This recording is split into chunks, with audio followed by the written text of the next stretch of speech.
Qui sont ces attributs? Qui sont ces attributs qui sont dans l'être glorieux? L'être glorieux. Il y a des attributs de Dieu là-dedans. Alors, qui sont ces attributs-là? Nous voulons décortiquer ça. Commençons notre lecture par Zacharie 4, 3, 11, 14. Il y a près de lui 2 oliviers, l'un à la droite du vase et l'autre à sa gauche. Je pris la parole et je lui dis, que signifient ces 2 oliviers à la droite du chandelier et à sa gauche? Il dit, ce sont les 2 oins qui se tiennent devant le Seigneur de toute la terre. Les 2 oins qui se tiennent devant le Seigneur de toute la terre. Qui sont ces 2 oins qui se tiennent devant le Seigneur de toute la terre? Moïse et Élie. Ce sont ces 2 oins qui se tiennent devant le Seigneur de toute la terre. Que le Seigneur de toute la terre, c'est le Seigneur Jésus-Christ. Amen, amen, amen. L'un se tient à droite, l'autre à gauche. Les 2 oins qui se tiennent devant le Seigneur de toute la terre. Apocalypse 11, 4, 5. Ce sont les 2 oliviers, les 2 chandeliers qui se tiennent devant le Seigneur de la terre. Si quelqu'un veut leur faire du mal, tu fais sort de leur bouche et dévore leurs ennemis. Et si quelqu'un veut leur faire du mal, il faut qu'il soit tué de cette manière. Matthieu 17, 1 à 4. Là, ici, maintenant, on veut nous éclairer sur les 2 oins qui se tiennent devant le Seigneur de toute la terre. Nous sommes allés dans l'Apocalypse pour voir juste après l'enlèvement de l'Église les 2 oins qui seront suscités en Israël et qui vont prêcher l'Évangile. Ils vont ramener par la loi et les prophètes à Jésus-Christ et avec un ministère de signes, de prodiges, de miracles. Amen. Oh Jésus, oh Jésus. Matthieu 17, 1 à 4. Seigneur Dieu, 6 jours après, Jésus prit avec lui Pierre, Jacques et Jean. Son frère, il les conduisit à l'écart sur une haute montagne. Il fut transfiguré devant eux, et son visage resplendit comme le soleil, et ses vêtements devinrent blancs comme la lumière. Et voici Moïse et Élie leur apparurent, s'entretenant avec lui. Pierre prenant la parole et dit à Jésus, Seigneur, il est bon que nous soyons ici, et si tu le veux, je dresserai ici 3 tentes, une pour toi, une pour Moïse, une pour Élie. Élie et Moïse, ce sont les 2 oins.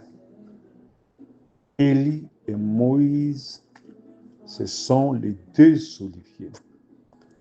Élie et Moïse représentent les 2 oins qui se tiennent devant le Seigneur de toute la terre. Quand Zacharie parlait, il annonçait ce qui allait s'accomplir dans Matthieu 17. Dans la nuée, nous voyons le Seigneur de toute la terre. Nous voyons à sa droite Moïse, à sa gauche Élie, qui représente la loi et les prophètes. Donc, ce sont les 2 oins qui se tiennent devant le Seigneur de toute la terre. Et ils ont été envoyés par l'Éternel des armées pour venir transmettre un message à Jésus-Christ. Luc 9, 29, 33. Pendant qu'il priait, l'aspect de son visage changeant et son vêtement devint d'une éclatante blancheur. Voici 2 hommes s'entretenaient avec lui. C'était Moïse et Élie, qui apparaissant dans la gloire, parlaient de son départ qui allait accomplir à Jérusalem. Pierre et ses compagnons étaient appesantis par le soleil, mais s'étant tenus éveillés, ils virent la gloire de Jésus et les deux hommes qui étaient avec lui. Au moment où ces hommes se séparaient de Jésus, Pierre lui dit, « Maître, il est bon que nous soyons ici, dressons 3 tentes, une pour toi, une pour Moïse et une pour Élie. » Il ne savait pas ce qu'il disait. Dans la nuée, la voix du Père des esprits, l'Éternel des armées. Moïse et Élie sont 2 anges messagers. Ce sont des gens qui ont vécu sur la terre. Ce sont des êtres humains de la même nature que nous. La Bible dit que Élie était un homme de la même nature que nous, avec les mêmes faiblesses que nous. Moïse est aussi un homme de la même nature que nous, avec les mêmes faiblesses que nous. Mais ces hommes-là, après avoir vécu sur la terre, quand ils ont terminé leur vie, ils sont devenus des attributs de Dieu, des anges messagers, des messagers prophètes. Ils étaient sous quelle forme? La forme de l'être glorieux. Ici, ce sont des théophanies. Parce que comment Moïse et Élie, il n'y avait pas de photos à l'époque pour photographier Moïse. Il n'y avait pas de photos à l'époque pour photographier Élie. Il n'y avait pas de caméra pour enregistrer Élie et Moïse pendant leur séjour sur la terre. Mais comment Pierre, Jacques et Jean ont su dans leur vision, dans la nuée, que celui-ci c'est Moïse, celui-ci c'est Élie. Parce qu'ils étaient dans les corps théophaniques. Et dans la nuée, les yeux de Pierre, de Jean et de Jacques s'ouvrirent. Leurs yeux spirituels s'ouvrirent. C'est le Saint-Esprit qui les a révélés que celui-ci c'est Moïse et celui-là c'est Élie. Amen. Parce qu'ils n'avaient pas un portrait de Moïse et d'Élie. Ils n'avaient pas une photo de Moïse et d'Élie. Ils n'avaient pas une représentation d'Élie et Moïse. Mais c'est le Saint-Esprit dans la nuée qui les a révélés. Et celui-ci c'est Moïse, celui-ci c'est Élie. Alors dans la nuée, il y a eu 7 messagers, 7 anges, 7 esprits de l'Éternel en Arizona en 1963. Alors, les 7 messagers qui sont Paul, Irénée, Martin, Colomba, Martin Luther, John Wesley et William Branham. Nous les voyons en 1963, le 28 février, ils sont descendus dans la nuée. Tous les 7 sont devenus le messager de Dieu. Tous les 7 sont devenus des anges envoyés de Dieu avec une mission sur la terre. Ce sont des hommes comme nous. Ils ont vécu sur la terre avec les mêmes faiblesses que nous. Mais après leur départ dans la gloire, nous les voyons dans la nuée. De la même façon dans Matthieu 17, nous avons vu Élie et Moïse dans la nuée. De la même façon, si nous voyons les 7 messagers dans la nuée de gloire. Zacharie 3, 9, c'est la même nuée. Car voici pour sécuriser de la pierre que j'ai placée devant Josué, il y a 7 yeux. Sur cette seule pierre, voici j'ai graverai moi-même ce qui doit être gravé, dit l'Éternel des armées, et j'enlèverai l'iniquité de ces pays en un jour. C'est ce qui achève la rédemption, la pierre qui vient parfaire l'expiation. Zacharie 4 dit, car ceux qui méprisent les jours de faible commencement se réjouiront en voyant le niveau dans la main des Zorobabel, car ces 7 sont les yeux de l'Éternel qui parcourent toute la terre. Les 7 yeux sont les prophètes, les 7 voyants, les 7 yeux de l'Éternel qui sont dans la nuée. La colonne de feu était apparue pour la première fois à Moïse pour lui donner la commission. Exode chapitre 3, versets 2 à 3.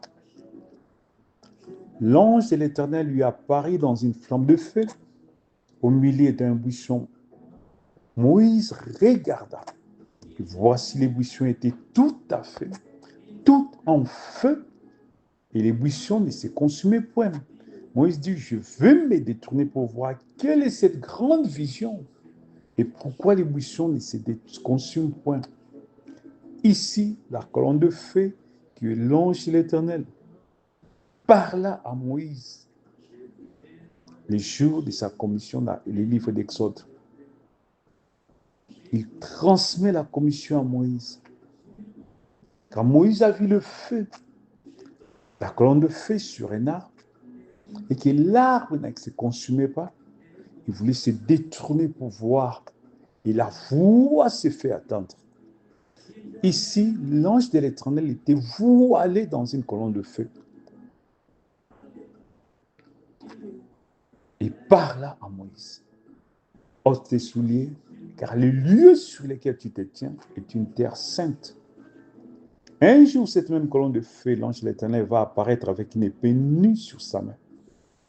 Le même ange de l'Éternel qui est apparu à Moïse sous la forme de la colonne de feu, un jour, il apparaît maintenant dans l'autre commission avec Josué, non pas sous forme de la colonne de feu, non pas dans la nuée, mais sous la forme humaine.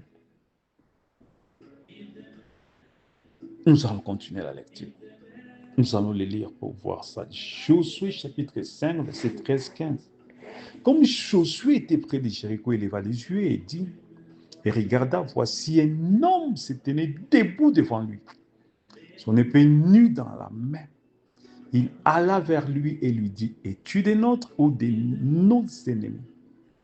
Il répondit, non, mais je suis le chef de l'armée de l'Éternel et j'arrive maintenant. Josué tomba le visage contre terre, se prosterna et lui dit, qu'est-ce que c'est mon Seigneur dit à son serviteur? Et le chef de l'armée de l'Éternel dit à Josué, ôte tes souliers de tes pieds, car le lieu sur lequel tu te tiens est saint. Josué fit ainsi. Vous voyez la similitude dans les deux commissions. L'élément familial qui revient dans les deux commissions, dans les deux épisodes, dans les deux événements, dans ces deux expériences, c'est ôte tes souliers car le lieu est saint. La même voix qui avait dit à Moïse, ôte tes souliers car le lieu sur lequel tu t'es tué est une terre sainte, est un lieu saint. C'est la même voix aussi qui va dire à Josué, ôte tes souliers car la terre sur laquelle tu te tiens est un lieu saint. Ça ne veut pas dire que la montagne là où le lieu là était saint. C'est la présence du Dieu saint qui sanctifie l'endroit et fait de ce lieu le lieu saint. Je répète encore, Frère Branham dit clairement que c'est la présence du Dieu saint qui sanctifie l'endroit et fait de cet endroit-là le lieu saint. Ce n'est pas la montagne qui est sainte, mais la présence du Dieu saint sur la montagne fait de cette montagne-là une montagne sainte et humaine. C'est la même personne, c'est le même être glorieux, Dieu voilé dans un attribut. La seconde fois, la nuée apparaît, c'est la transfiguration. Moïse et Élie sont là-dedans, deux attributs de Dieu, deux oins de Dieu, des oliviers de Dieu. La troisième fois, c'était en Arizona. Cet ange était à l'intérieur du sept messager. Le sept messager, le sept esprits de Dieu. Vous voyez? Donc, la première fois, Dieu parle à Moïse dans la nuit, sous la forme de la colonne de feu. La deuxième fois, la nuit apparaît à Jésus-Christ sur la montagne de la transfiguration. À l'intérieur, il y avait Moïse et Élie. Et en ce temps de la fin, la même nuée descend à nouveau, mais avec sept messagers à l'intérieur, qui sont les 7 yeux de l'Éternel, qui sont les 7 esprits de Dieu. Et nous allons voir que cette nuée a été décrite dans les livres de Job. Job 26, 9. Il couvre la face de son trône, il répand sur lui sa nuée. Il couvre la face de son trône, Jésus-Christ, le trône de Dieu. Il répand sur lui sa nuée. Amen. Job 31, 36. Je porterai son écrit sur mon épaule. Je l'attacherai sur mon front comme une couronne. Je porterai son écrit sur mon épaule. C'est la colonne de feu sur l'épaule du frère Branham, l'épaule droite du frère Branham. Je l'attacherai sur mon front comme une couronne. La colonne de feu sur la tête du frère Branham comme une couronne. C'est le message, la couronne, c'est le message de la colonne de feu sur l'épaule du frère Branham. Donc, au temps de la fin, l'épouse portera son écrit sur son épaule et sur son front comme sa couronne.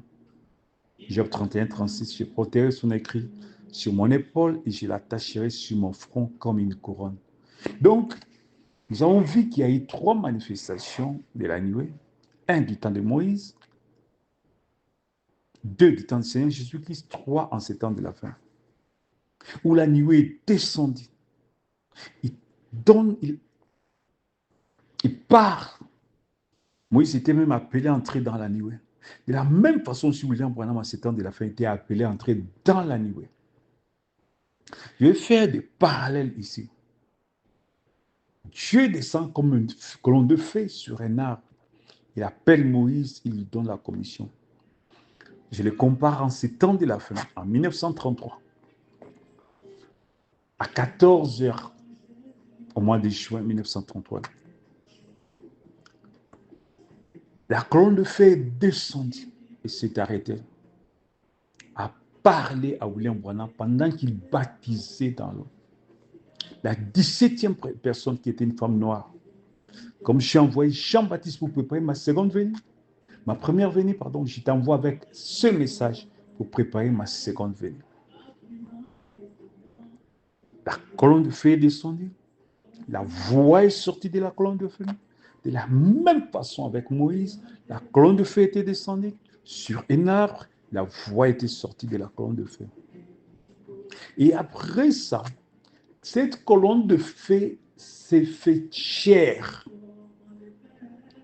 et est apparue à Josué. Nous avons lu ça dans le livre de Josué, au chapitre 6, si je ne me trompe pas. Chapitre 5, verset 13 à 15. Comme Josué était près de Jéricho, il leva les yeux et regarda, voici un homme se tenait debout devant lui, son épée nue dans la main. Il alla vers lui et dit, es-tu des nôtres ou de nos ennemis? Il répondit, non, mais je suis le chef de l'armée de l'Éternel, j'arrive maintenant. Je suis tombé le visage contre terre, se prosternait et dit, qu'est-ce que c'est, mon Seigneur, dit à son serviteur, le chef de l'armée de l'Éternel. Dis à Josué, ôte tes souliers de tes pieds, car les lieux sur lesquels tu te tiens est saint. Josué fit ainsi. Là, c'est exactement le même message que Moïse avait reçu. Ôte tes souliers, car les lieux sur lesquels tu te tiens est une terre sainte. Vous voyez? La première, la colonne de feu est descendue, s'arrêtait sur l'arbre, la voix est sortie de la colonne de feu. La deuxième, la colonne de feu s'est faite chair, c'était un homme qui est apparu. Il dit, je suis le chef de l'armée de l'Éternel avec une épée nue. Je suis croyant que non, c'est quelqu'un de la terre qui est venu lui combattre. Il pose la question, es-tu des nôtres ou bien nos ennemis? Il dit, non, je suis le chef de l'armée de l'Éternel. Il va se prosterner par terre. Il a dit, oh, qu'est-ce que j'ai fait? Et le chef de l'armée de l'Éternel dit, ça c'est le Seigneur Jésus-Christ, l'ange de l'Éternel, il dit, ôte tes souliers, la terre sur laquelle tu te tiens est une terre sainte. La même chose s'est reproduite à ce temps de la fin. La colonne de feu est descendue dans les eaux aux États-Unis au mois de juin, le 12 juin 1933. Et la voix est sortie de la colonne de feu. Comme j'ai envoyé Jean-Baptiste pour préparer ma première venue, voici, je t'envoie avec un message pour préparer ma seconde venue. Et plus tard, le 6 mai 1946, le 7 mai 1946, frère Branham était dans la prière. Et voici, l'ange de l'Éternel vient. De la même façon, il avait croisé Josué. De la même façon, il est venu voir frère Branham pour lui parler. Maintenant, 3 pôles t'est donné pour que tu puisses aller annoncer l'évangile partout sur la face de la terre. Alors, va commencer le ministère. De la même façon, quand Josué était sur la montagne pour se lancer à la bataille de la conquête pour la possession du pays, l'ange de l'Éternel lui est apparu. Il dit, je suis le chef de l'armée de l'Éternel. Amen. Voici cette similitude. Cette similitude. Voilà. Dieu se manifeste dans la chair. Il parle à son prophète. Dieu se manifeste dans la chair. Il parle à Josué. Dieu se manifeste sous la colonne de feu. Il parle à Moïse. Dieu se manifeste sous la forme de la nuée. Il appelle Moïse. Viens, entre dans la nuée. Après que Moïse a attendu 7 jours, la voix lui a dit, entre dans la nuée. De la même façon, en ces temps de la fin. La nuée est descendue. Et la voix appelée frère Branham est entrée dans la nuée. C'est là où Moïse avait réussi les 10 commandements. C'est là où frère Branham avait réussi les 7 sceaux. La révélation des 7 sceaux. Les livres de la rédemption. Apocalypse chapitre 10. Amen. Que Dieu vous bénisse richement.